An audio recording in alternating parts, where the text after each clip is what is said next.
We look back for experience, but we have to look forward now for inspiration. And what gives us inspiration to get up in the morning and do our job, learn skills, develop all that we can possibly be, is the promise of the future. And it can be so powerful that it can overwhelm any adversary you might have, any difficulties you might have. Here's a key phrase: reasons make the difference in how your life works out. Reasons make the difference in your appetite and zest for taking on the challenge, doing the job, becoming successful. Mr. Shoaff said, if you have enough reasons, you can do the most incredible things. You can get through the most difficult day. You can overcome the most unbelievable challenges if you have enough reasons. And so he said to me, if you haven't got a list of your goals, Mr. Rohn, it's probably because you don't have enough reasons. He said, I'm sure since I've met you, you have enough intelligence. And he said, you have enough good health. And he said, you have, all of those things working for you. But here's what you must work on now is to have enough reasons. Looking into the future, developing reasons. Okay. Now here's a note to make. It's important to make sure that the greatest pull on your life is the pull of the future.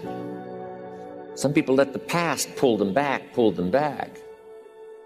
The past can be like gravity if you let it to pull you back. Some people live in the past. They live in the darkness of the past. They live in the mistakes of the past. They live in the discouragement of the past. They didn't make it, and that affects them for the rest of their life, living in the past. So we don't want the past to pull us back, to live in the past. So make this note: dreams and goals can become magnets. Dreams and goals can become magnets. And the stronger the goal, the higher the purpose, the more powerful the objective, the stronger this magnet is that pulls you that direction. Now, not only does your goals and your objectives pull you that direction, here's what they also do. They pull you through. They pull you through all kinds of down days. They pull you through a difficult time. It'll pull you through some winter of your life. Some people get lost in the confusion of the day simply because their goal is not bright enough to pull them through. Next, it's goals that drive us to take advantage of the spring.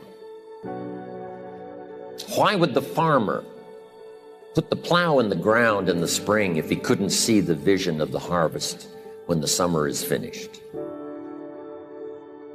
Is it possible to see the finished harvest? And the answer is yes.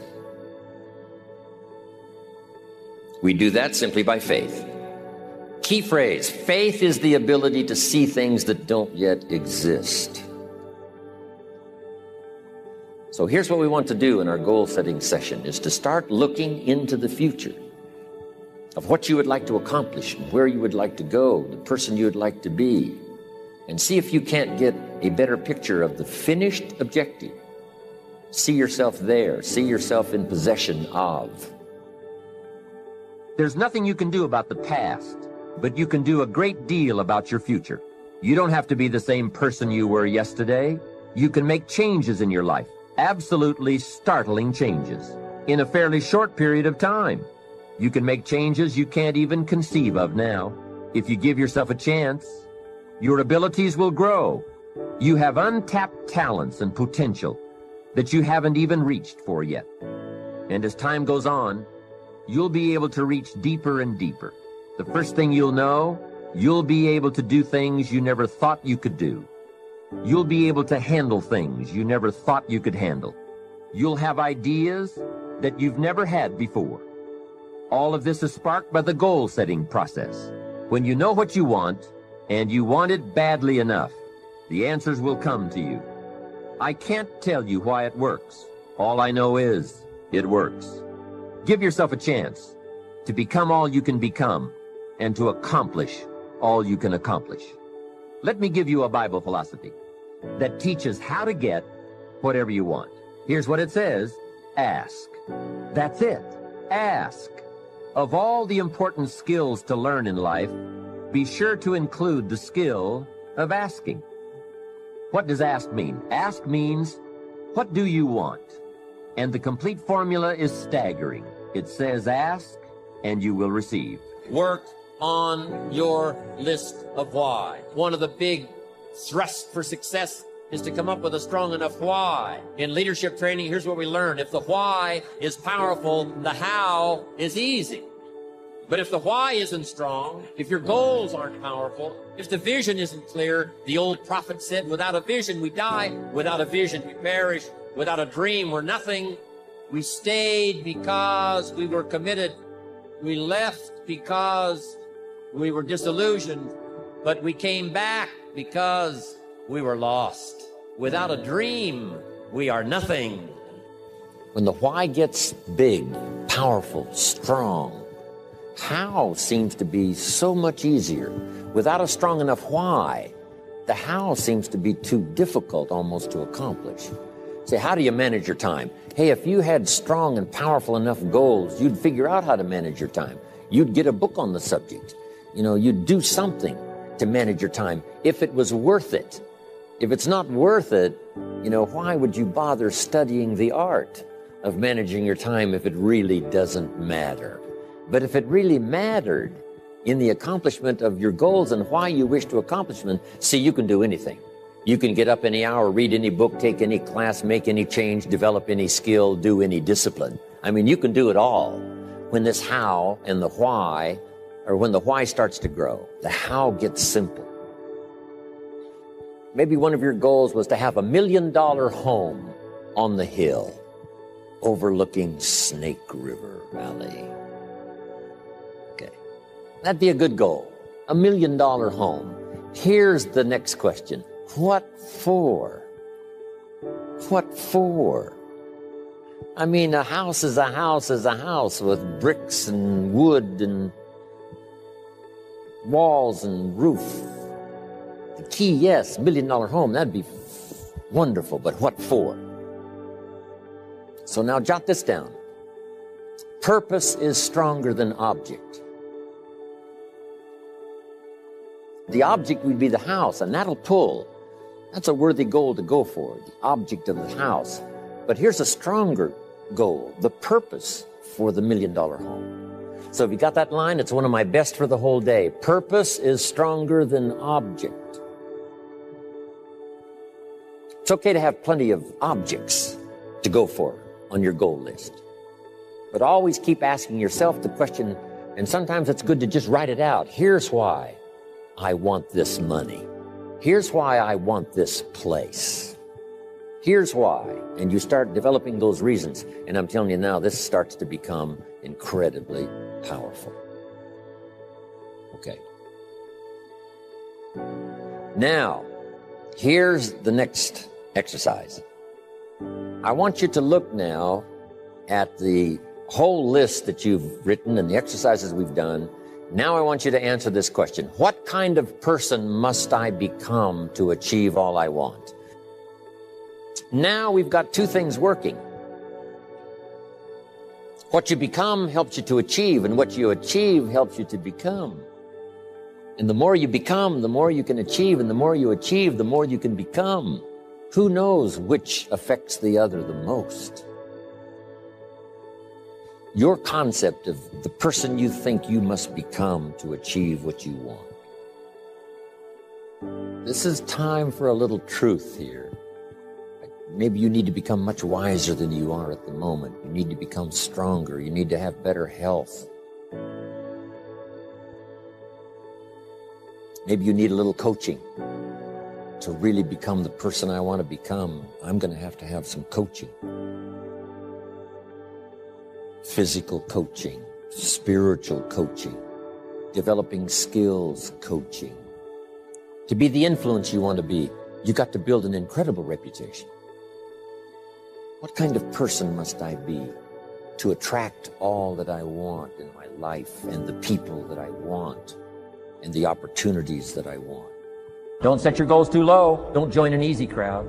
You won't grow. Go where the expectations are high. Go where the demands are high. Go where the pressure's on to perform, to grow, to change, to develop, to read, to study, to develop skills. I belong to a small group. We do business around the world. You cannot believe the expectations at that level.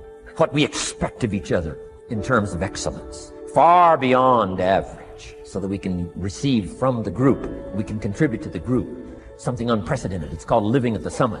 Go where the demands are high. Go where the expectations are strong, so that it'll provoke you, push you, urgently insist that you not remain the same for the next couple of years, the next 5 years, that you'll grow and change. So don't set your goals too low. But you've got to do better than work hard and be sincere all of your life. You'll wind up broke and embarrassed. You've got to be better than a good worker. You've got to be a good asker. Let me give you some key points on this asking and receiving, setting goals, asking of life. Here's part of the philosophy that helped me to change. First, asking starts the receiving process. Asking is like pushing a button, and all this machinery starts working, mental and emotional machinery. I don't even know how it works, but I do know it works. There are a lot of things you don't need to know how they work. Just work them. Some people are always studying the roots. Others are picking the fruit. It all depends on what end of it you want in on. So asking is the beginning of receiving. Second, receiving is not the problem. You don't have to work on receiving. It's automatic. So if receiving is not the problem, what is the problem? It's failing to ask. The man says, I see it now. I got up every day this year and hit it hard, but nowhere in my house is there a list of what I want from my life. Can you see? Good worker, poor asker. Third, receiving is like the ocean. There's plenty, especially in this country. It's like an ocean here. Here, success is not in short supply. It isn't rationed, so that when you step up to the window, it's all gone. No, no. Well, if that's true, what is the problem? Well, the problem is some people go to the ocean with a teaspoon. Have you got the picture? A teaspoon. What I suggest you do in view of the size of the ocean is trade your teaspoon for at least a bucket. And you will look better at the ocean with a bucket. Kids won't make fun of you. Now, here's something else to remember about asking. There are two ways to ask. One is ask with intelligence. It didn't say ask intelligently, but I'm sure it meant that. Don't mumble. You won't get anything by mumbling. Be clear, be specific. Intelligent asking means how high, how long, how much, when, what size, what model, what color. Describe what you want. Define it. Remember, well-defined goals are like magnets. The better you define them, the stronger they pull. And give your goals purpose. Answer both questions. What do I want? That's the object. And the second question, what for? That's purpose. Purpose is stronger than object. What you want is powerful and it will pull. But what you want it for is more powerful. Here's the second way to ask. Ask with faith. Faith is the childish part. It means believe you can get what you want like a child, not an adult. Many adults are too skeptical. They've lost that wonderful childlike faith and trust. Don't let that happen to you. Believe in, have faith in yourself and your goals. And get excited like a child. Childlike enthusiasm. Nothing can beat it. Kids think they can do anything. How exciting. They hate to go to bed at night and can't wait to get up in the morning. Develop that kind of enthusiasm toward your life and your goals. And be curious like a child. Kids can ask 1,000 questions. Just when you think they're finished, they come up with 1,000 more. They'll drive you to the brink. But it's really a virtue. Have plenty of curiosity. Ask questions. That's how you learn. Setting goals is a very important part of our life's process. Guess how many people have a constant plan for setting, rearranging, evaluating, and strengthening the purpose of their goals? The answer is very few. In fact, if you will do this, you will become among the few who do, that become the envy of all who watch. In the leadership seminar, we came up with a whole 10-year plan of goal setting, business goals and personal goals, family goals, economic goals, financial independence. It's a basic fundamental. In fact, if you will work hard on setting goals, put together a plan for setting goals, reevaluate them, rearrange them, constantly talk about them, go over them again and again, I tell you what this process will do in my personal opinion. It'll put you in what's known as the top 5%. And if you want to be successful, if you want your life to really change in major ways, this is one of the fundamentals. A constant plan for setting, rearranging, evaluating, and strengthening the purpose of your goals.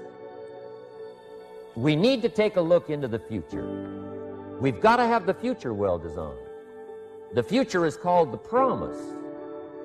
And here's what we teach in our leadership series.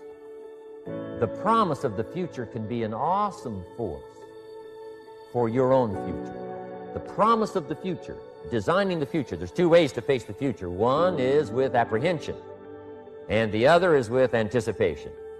I promise you, in my travels around the world, most people face the future with apprehension. And here's why. They don't have it well designed. They've sort of left that up to someone else to fix. But here's the best way to face the future, with anticipation. And you can face the future with anticipation if the future is clear, if the future is well designed. In setting goals, it's very simple. Number one, decide what you want. You just take a little time. You sit down and say, what do I want? What kind of skills do I want? What kind of income do I want for the future? Where would I like to go? Places I'd like to visit? Habits I'd like to acquire, skills I'd like to have. You just take a little time to think about what you want. Economics, friendships, people you'd like to meet, places you'd like to go. You just take some time. And then I suggest, when you've thought about what you want for the future, make a list. Just jot it all down. It's really a very simple process. Get together with your family, your wife, your husband, your children, your business colleagues, and make it one of the major fundamentals in your life, constantly setting, rearranging, evaluating, and strengthening the purpose of your goals. That's number one, fundamental for success. Here's number two, a clear picture of what you intend to do with your present resources. That's a fundamental. Figuring out a plan of what to do and how to manage your present resources. Most everyone I talk to has already got something. The big question is, what are you doing with it? Most everyone has some time, they have some resources, they have some money, or they have a paycheck, or they have some kind of resources, they have some kind of net worth. The big question is, what are you doing with it? Where are you investing it? Where are you putting it? First of all, you've got to understand about society and about money. You've got to understand how to earn it, where to get it, where it comes from, and the importance of managing it. Kids ought to be taught from the time they're just small what to do with the dollar. If a child has $1 and goes and spends it, right away they've developed the wrong habits. And sure enough, if they continue those poor management habits over the first $1, you can imagine they're probably going to do the same poor things with those same dollars when they get older. The plans we learn when we're small, sure enough, are most often the plans we follow the rest of our lives. What to do with your money and where to put it.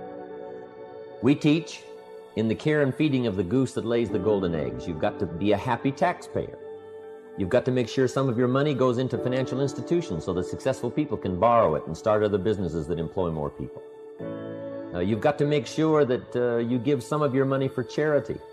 So for charity and for taxes and for savings and for the accumulation of capital, it's very important to have a management plan for your present resources so that at age 65, you don't wind up like most people do, broke. You wind up with substance, you wind up with plenty to share, you wind up with plenty to enjoy. A plan for using all of your present resources wisely. What I'm saying is we all need a consistent plan for the gathering of knowledge, a consistent plan for going to the library, a consistent plan for attending the lectures, attending the seminars. Most people get ideas just spasmodically, or when someone happens to come by, or they just happen to hear someone, or they happen to read a book that might have some ideas that could help to benefit their life. When you listen to a sermon, make sure you've got your journal to take notes. Wherever you go, gather knowledge, but gather it on purpose. Do it constantly, do it daily, and do it consistently. We need a consistent plan for reading books. Most people just read books haphazardly, spasmodically, or most people just don't read at all. Or they don't have a good plan for reading the right books. Sure enough, the man reads the comics instead of the classics. And he misses all the things that could really benefit his life because he doesn't have a plan. Here's a good thought to consider. Rarely does a good idea interrupt you. Good ideas must be pursued. You must go where they are. You must seek them out. And there's an important Bible phrase that says, if you seek, if you search, you will find. Sure enough, a consistent plan for gathering knowledge, reading the books, attending the lectures, putting together ideas and having a place to capture them like a journal where you can repeat them and go over them. That's a fundamental that if you'll follow it, will put you in the top 5%. Guess how many people have a consistent plan for the gathering of knowledge? Answer, very few.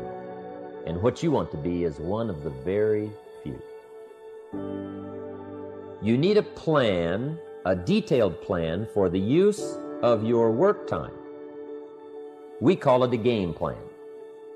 Most people try to design tomorrow and next week and next month in their head. They try to just decide what they're going to do. And most people don't even think that far ahead. They think, I have to get up in the morning and go to work, and that's about the extent of it. But a game plan for financial independence, a game plan for your work time, a game plan for your personal time. The family needs a game plan so that you won't miss some of the important things that are helpful to your life and to your success. The kids need a game plan.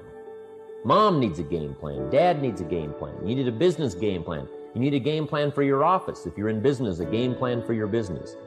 A detailed plan for the use of your work time. In the leadership seminar, we talk about how to put together this detailed plan for the day and for the week and for the month. How to stretch out a plan for 6 months and for a year. In doing business around the world, we found that you have to detail the plans in great detail. Otherwise, sure enough, you're going to miss something. And I can promise you that a detailed plan for the use of your work time will put you in the top 5%, because most people don't have one. Mr. Shoaff shared with me when I first met him when I was 25 years old. He said, Jim, to do better, you've got to get around the right people.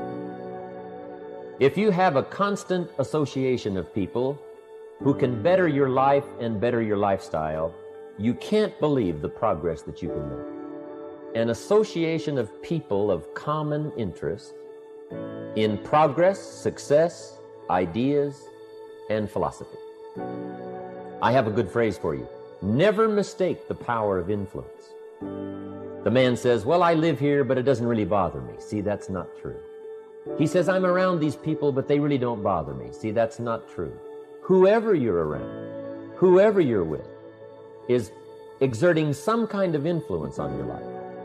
And what you must do, and this would be the good year to do it, the first year you've heard about it, is make plans to get around the right people.